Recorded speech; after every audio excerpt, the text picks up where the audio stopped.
He parked his car at a downtown Knoxville garage. He paid his bill, and then 2 months later, he received a fine. The dispute here is over his license plate. Sid Booth called 6 on Your Side consumer reporter Don Dare to explain why he's not going to pay that fine. Well, Don, Mr. Booth says he paid his bill once. However, he is not going to pay it a second time. Sid Booth is an Army veteran who served in the Army proudly 33 years ago in the Gulf War. He displayed the license plate with the emblem of his service. But recently, he qualified for a disabled veteran's license plate, and that's what the mix-up is about. Here we are at the parking entrance to the First Horizon building. You pulled in here? Yes, sir. How long were you here? Here a few minutes over an hour. For Sid Booth, there have been changes to this downtown Knoxville garage since he last parked inside. The first thing that drew his attention, there is no gate. You just drive in. When I came in, I noticed that there's no longer a ticket that you pick up for parking. There is a sign, though, that you pay by phone. He had never done that before. A camera takes pictures of your license plate when you enter the garage and leave it. You simply drive right out. There is no attendant at the exit. But first, you have to scan this QR code on your smartphone. And up pops an app for the First Horizon Plaza garage, in this case. You are then directed to send a text to verify your phone number. Sid followed the directions. I scanned the QR code, and that's when I found out that I already had an account with Metropolis, unbeknownst to me, that had been set up sometime in February. In February, Mr. Booth drove his father to Tenova's Turkey Creek Medical Center. Sid's car was parked by the valet service, which apparently is associated with Nashville-based Metropolis Parking. At the time in February, Sid had this veteran's tag in his car. He's an Army vet of Desert Storm, the first Gulf War.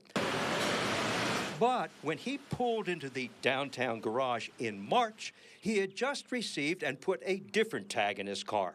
It is this disabled veteran's license plate, which was not registered with Metropolis. But now they're wanting to bill me $10 for parking and $70.25 fine for parking what they consider fraudulently. If he doesn't pay the $80.25 soon, he could be taken to collections.